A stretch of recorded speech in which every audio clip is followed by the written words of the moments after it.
Hello friends, this is Manoj. पिछले lecture में हमने लीनियर कॉन्ग्रुएंस के बारे में पढ़ा।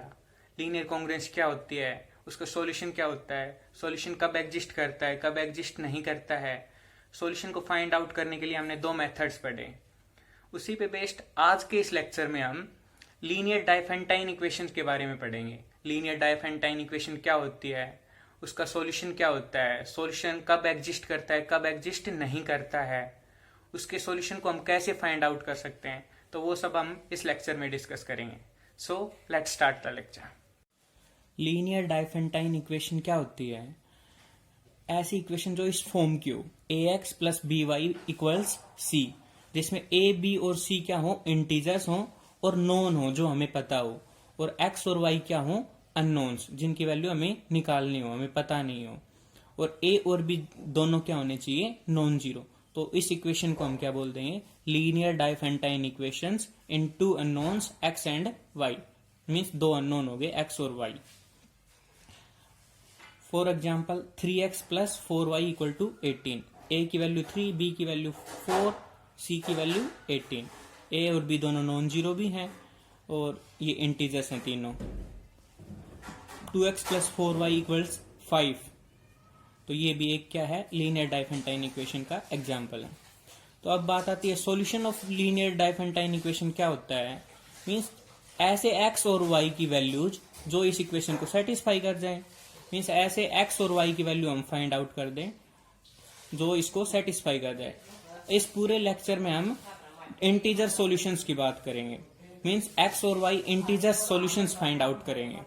जैसे x इक्वल टू 2 और y equal to 3 is a solution of this equation. क्योंकि x इक्वल टू 2 पुट करते हैं और y इक्वल टू 3 पुट करते हैं तो क्या होगा, 3 इंटू 2 6 प्लस 4 इंटू 3 12, तो 6 प्लस 12 क्या हो गया, 18। इस इक्वेशन को सेटिस्फाई कर रहा है, तो x इक्वल टू 2 और y इक्वल टू 3 इसका क्या हो गया, सॉल्यूशन। लेकिन 2x plus 4y equal to 5 इसका कोई भी सॉल्यूशन इंटीजर सॉल्यूशन एग्जिस्ट नहीं करेगा।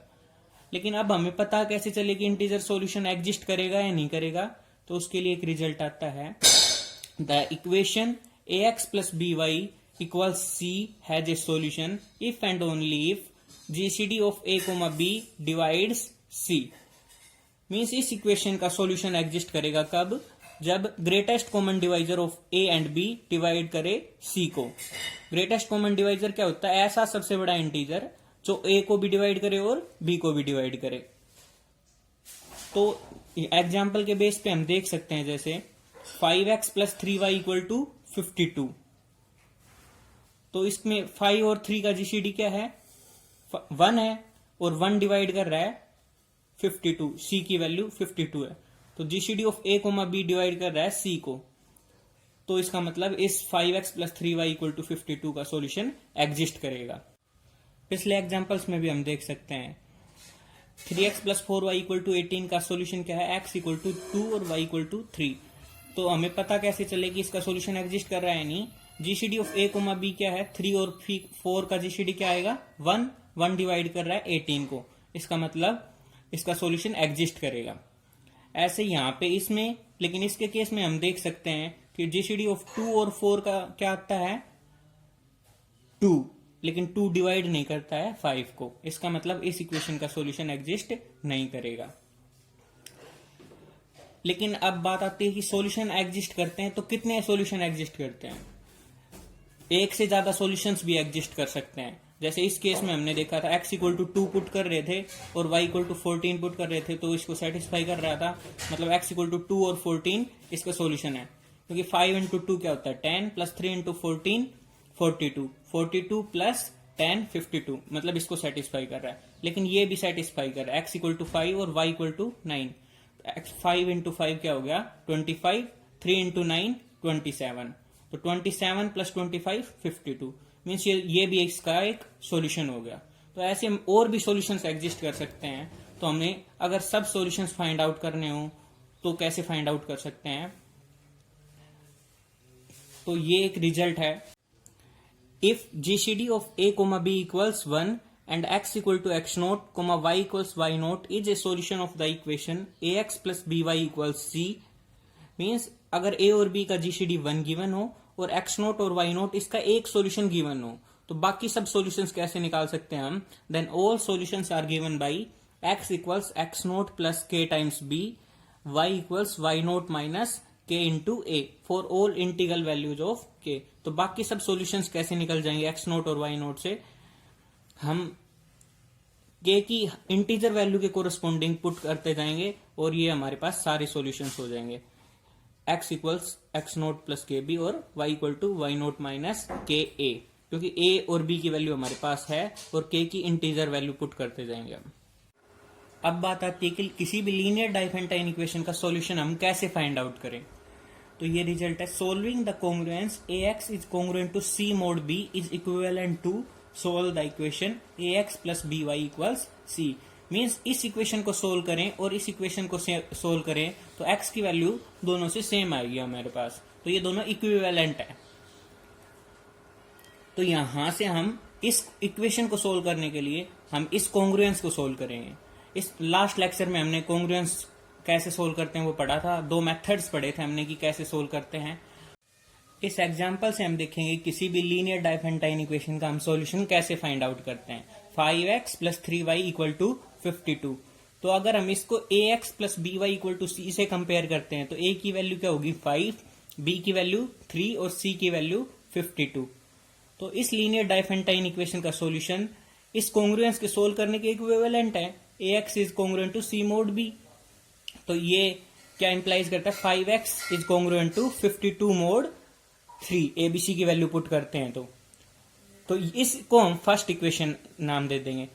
तो इसको हम सोल्व करने के लिए जो प्रीवियस मेथड हमने प्रीवियस लेक्चर में डिस्कस किए थे उसमें सेकंड मेथड का यूज करेंगे।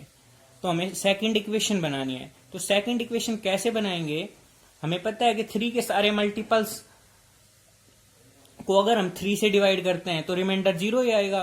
तो मींस 3 के सारे मल्टीपल्स 0 के कॉन्ग्रुएंट होंगे, 0 कॉन्ग्रुएंट मोड 3 होंगे। तो 3 के मल्टीपल्स कौन कौन से हैं? 3, 6, 9, 12, ऐसे ये सब मल्टीपल्स हैं।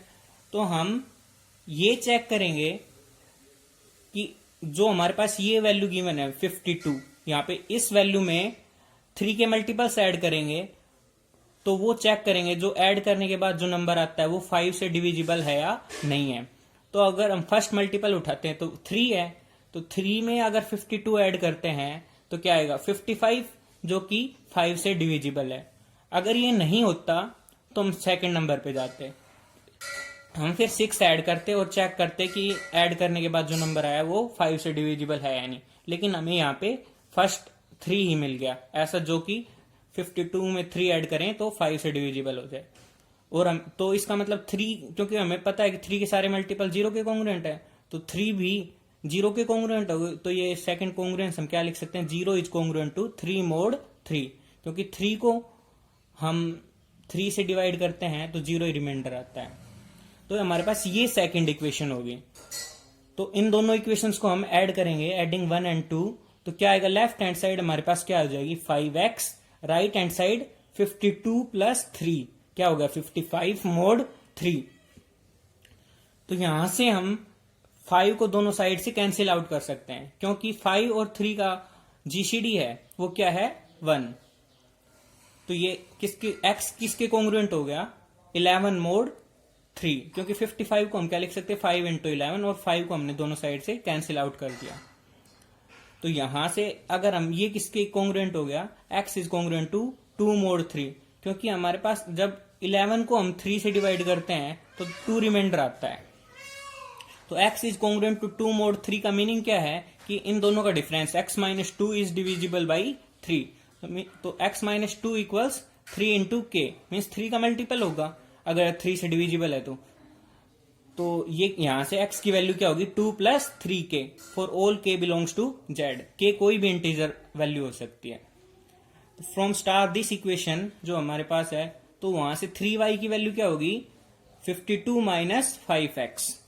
तो अब हम x की वैल्यू पुट कर देंगे और वहां से फिर y की वैल्यू फाइंड आउट करेंगे। तो x की वैल्यू क्या आई है हमारे पास 52 minus 5 into 2 plus 3k, x की वैल्यू पुट कर दी 2 प्लस 3k, तो ये किसके इक्वल होगा 42 माइनस 15 के।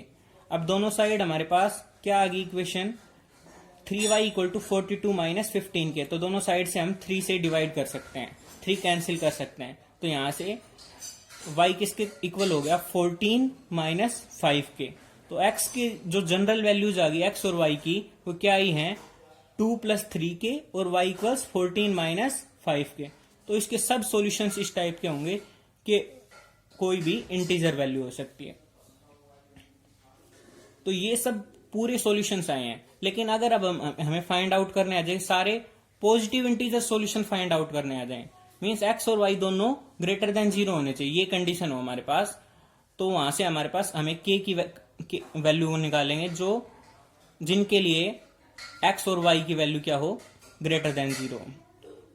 तो x की value greater than 0 means 2 plus 3k greater than 0, y की value greater than 0 means 14 minus 5k greater than 0।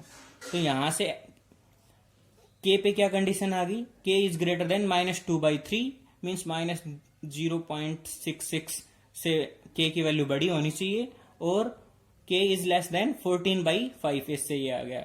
इसका मतलब ये क्या है 2.8, k की वैल्यू 2.8 से छोटी होनी चाहिए और माइनस 0.66 से बड़ी होनी चाहिए। तो कौन कौन सी इंटीजर वैल्यू हुई 0, 1 और 2। तो इसके सारे पॉजिटिव इंटीजर सॉल्यूशंस कौन कौन से हो गए, जब 0 पुट करते हैं तो x की वैल्यू क्या आती है 2 और y की वैल्यू 14, 1 पुट करते हैं तो x की वैल्यू 5, y की वैल्यू 9 और x को k की वैल्यू 2 पुट करते हैं तो x equal to 8, y equal to 4। Next example हमारे पास क्या है 17x प्लस 112y इक्वल्स 168। तो इसको कंपेयर करें ax plus by equal to c से, तो a की वैल्यू 70, b की वैल्यू 112 और c की वैल्यू 168। तो हम क्या चेक करेंगे पहले कि सॉल्यूशन एग्जिस्ट करता है या नहीं करता है। तो जीसीडी ऑफ 70 और 112 क्या आता है 14, मीन्स इन दोनों का हाईएस्ट कॉमन फैक्टर क्या आएगा 14, और 14 डिवाइड करता है 168 को, क्योंकि 14 इंटू 12 क्या होता है 168। तो इसका मतलब इस इक्वेशन का सॉल्यूशन एग्जिस्ट करेगा। ये जीसीडी हम कैसे फाइंड आउट करें, इसको हम देख भी सकते हैं, अगर क्योंकि बड़े नंबर्स हैं तो इजीली फाइंड आउट नहीं कर पाते हैं हम। तो क्या करेंगे, तो उसके लिए मेथड क्या है जीसीडी का, जो बड़ा नंबर है उसको छोटे नंबर से हम डिवाइड करेंगे। 112 को 70 से डिवाइड करेंगे तो कैसे क्या आएगा 71 जा 70, रिमाइंडर क्या आएगा 42। अब जो रिमाइंडर है वो क्या बन जाएगा हमारा डिवाइजर, और जो पहले डिवाइजर था वो क्या बन गया डिविडेंड। तो फिर 42 1 जा क्या होता है 42, तो रिमाइंडर क्या आ गया 28। अब ये रिमाइंडर डिवाइजर बन जाएगा और जो पहले वाला डिवाइजर था वो क्या बन जाएगा डिविडेंड। अब 42 को हम 28 से डिवाइड करेंगे तो क्या आएगा 28 1 जा 28, तो रिमाइंडर क्या आ गया 14। अब ये डिवाइजर क्या ये तो डिवाइजर बन जाएगा और ये डिविडेंड। तो 14 2 जा क्या होता है 28, अब रिमाइंडर क्या आ गया 0। तो रिमाइंडर 0 आ जाए तो लास्ट में जो डिवाइजर होता है वो हमारा क्या होता है जीसीडी, तो 14 जीसीडी है। तो अब हम क्या करेंगे, जो हमारे पास लीनियर डाइफेंटाइन इक्वेशन गिवन है उसको रिड्यूस कर लेंगे स्मॉल फॉर्म में। तो 14 जो जीसीडी आया है उससे हम डिवाइड कर देंगे। क्या डिवाइड करेंगे तो हमारे पास क्या इक्वेशन हो जाएगा 5x प्लस 8y इक्वल्स 12। तो अगर 14 से डिवाइड करने के बाद हमारे पास ये इक्वेशन आती है, या फिर दूसरे फॉर्म में हम इसको लिखना चाहें तो क्या हो जाता है ax is congruent to c mod b में लिखना चाहें तो इसको यहां पे डायरेक्टली लिख लेंगे 17x is congruent to 168 mode 112, फिर यहां आके डिवाइड कर लेंगे या फिर पहले ही डिवाइड कर लेंगे। तो जीसीडी से डिवाइड करने के बाद हम देखते हैं इसको हम अगर कॉन्ग्रुएंस में लिखना चाहें तो ये लिख सकते हैं 5x is congruent to 12 mode 8। तो इसको हम सेकंड इक्वेशन अज्यूम कर लेंगे। अब हमें एक और इक्वेशन निकालनी है, वो कैसे निकालने जैसे हमने लास्ट एग्जाम्पल में पढ़ा था। तो यहाँ पे हम 8 के मल्टीपल्स देखेंगे। 8 के मल्टीपल्स क्या क्या हैं 8, 16 और नेक्स्ट मल्टीपल क्या है 24, ऐसे सारे मल्टीपल्स हैं।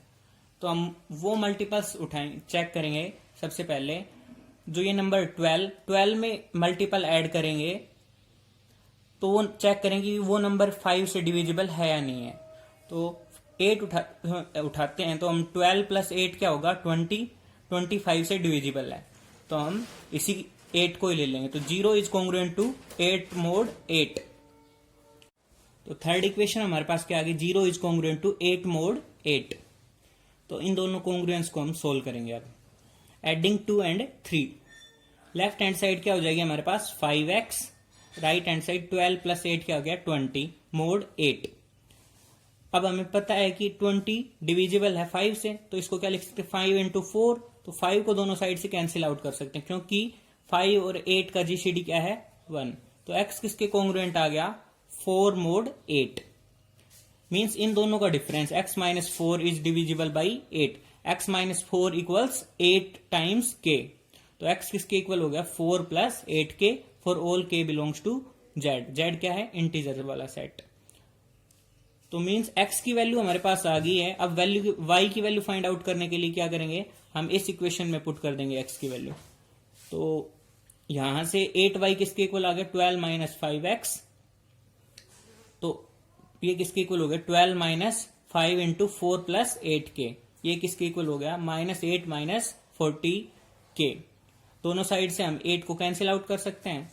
तो y की वैल्यू क्या आ गई हमारे पास -1 - 5k। तो x और y की दोनों वैल्यूज क्या आ गई, x की वैल्यू 4 + 8k और y की value -1 - 5k where k belongs to integer set. तो जनरल सॉल्यूशन हमारे पास ये हो गया इस डायफेंटाइन इक्वेशन का।